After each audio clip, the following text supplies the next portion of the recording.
نن د نون لیگ او د تحریک انصاف مشترکه پریس کانفرنس وشو. د صوبې وزیر اعلی علي امین ګنڈاپور د شهباز شریف سره ملاقات هم وکړو چې په ډیرو خبرو باندې بحث وشو. لکه بنیادی خبره د منډیټ وا او دویمه خبره د عمران رهایی وا، دریمه خبره د پښتونخوا د وسایل وا، څلورمه خبره د ملکی صورتحال وا.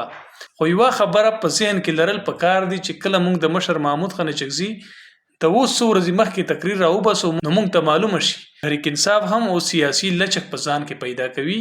همداسې نورې پارټیانې هم په دې باندې پوهیږي چې کنن موږ تحریک انصاف را ایثار کړی دی سبب د اسټابلیشمنت راچګیږي موږ به ورته نشي او تحریک انصاف به د دوی په غاړه کې ناس وي یا به پیپلز پارټي د دوی په غیږ کې ناسته وي او موږ ته به سزاګانې راکوي.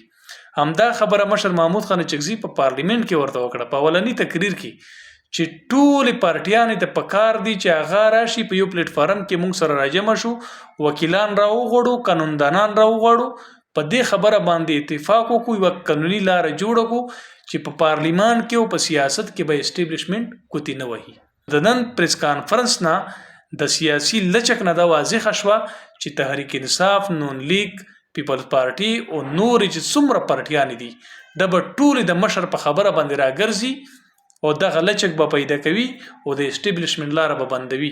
که چېرې دوی د اسټابلیشمنت لاره بند نه کړه نو نننی حالات چې کم د ملک دي چې د ډیفالت سره مخ دي سباني حالات کې نه ماتېدو سره مخ کیږي. خو بله خبره علي امین ګنډاپور صاحب د منډیټ وکړه. شهباز شریف موږ ته ډاډګرنه راکړه چې دلته ادارې موجود دي، ټریبونل موجود ده، دا مسله به هم په یو قانوني دایره کې حل کوو. زما خیال دا نه کیږي چې منډیټ تحریک انصاف ته میلو شي. نو د دې بحث نه دا معلومه شوه چې نون لیگ، پیپلز پارټي او تحریک انصاف درې وړه په دې خبره باندې متفق کیږي چې حکومت ته ختم شي، نوې الیکشن دی وشي. بله خبره د وسایلو ده چې د پښتونخوا وسایل په کم لوټ مار کې پنجاب ته درومي او حساب کتاب نشته. 15 کال وشو چې ټول پنجاب ته موږ اوبه ورکو، بجلی ورکو، کرومایټ، زمرود، کویلا، بجلی، ګیس، تیل هر څه ورکو، خو زموږ سره دوی پوره حساب نه دی کلیر کړی. د لوټ په بیه موږ نه اخلي. تر ننه پورې په دوی باندې د بجلی او د ابیانې او زموږ د وسایلو د ګیس او د تیلو بقایجات پراته دي.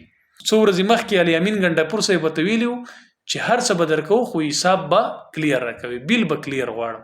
نو دا خبره هم محمود خان چغزي د پخوا نه کوله چې وسایل زما دي، اختیار په د نورو دی. خو دا زمونږ د پاره د ویاړ خبره ده چې زمونږ څومره پښتانه دي په کومې پارټیانو کې. پارټي یا نظریه د هر چا بیله ده، خو وطن خو مو یو دی، خاوره خو مو یوه ده، وسایل خو مشترک دي، عزت او غیرت خو مو یو دی. نو نننی بحث په دې باندې هم د شهباز شریف سره شوی دی. حالات یو کې چې د پښتونخوا د وسایلو چې کم لوټ مار دی هغه نور بند کړي شي او په حساب باندې مونږ هر چاته ورکو. دریمه خبره د عمران خان د رهایی ده.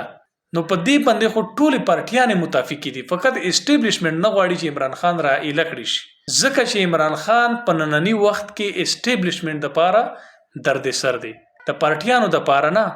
د شهباز شریف څه حیثیت دی، څه مقام یې دی؟ 2 کسان وزیر اعظم نه مني، داسې زرداری دا غ څه مقام دی؟ د خپل پارټۍ نه سوای څوک هم صدر وزیر اعظم نه مني. نو د دوی حیثیت خو نه دی. دا خو ټولو د پته ده چې اسټابلیشمنت راوستل او په موږ باندې راوتپل، او دوی ته هم دا پته ده چې کچرې موږ په دې حکومت کې د ډیر وخت لپاره پاتې شو نو په عوامو باندې به موږ بوج وو او زموږ سیاسي کیریر ته نقصان رسیږي. نو د دې نقطې نه دومره واضح شوه چې دا حکومت به ډیر لنډ وخت کې ماتیږي او ختمیږي به او د نوي سره به الیکشن کیږي. ځینې خلک دا وایي چې تحریک انصاف ډیل وکړو یا تحریک انصاف چې دی سافټویر اپډیټ شو یا ډېرې خبرې کیږي. خو نه، مشر محمود خان چغزي د ټولو نه مخکې په تقریر کې ورته ویلي وو چې ځینې بنیادي نقطې داسې دي چې په هغې کې د هرې پارټۍ وکیلان دې راشي، مشران دې راشي، سره کې بنو. نو د ننني پریس کانفرنس نه دا معلومه شوه چې د مشر محمود خان چغزي خبره د ډیرو مشرانو ذهنونو ته ننوتلې ده او باید په دې خبره باندې چې عمل هم وشي.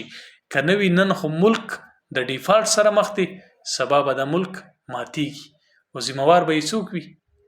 فقط اسټابلیشمنت نه، زه، ته او بل. مننه.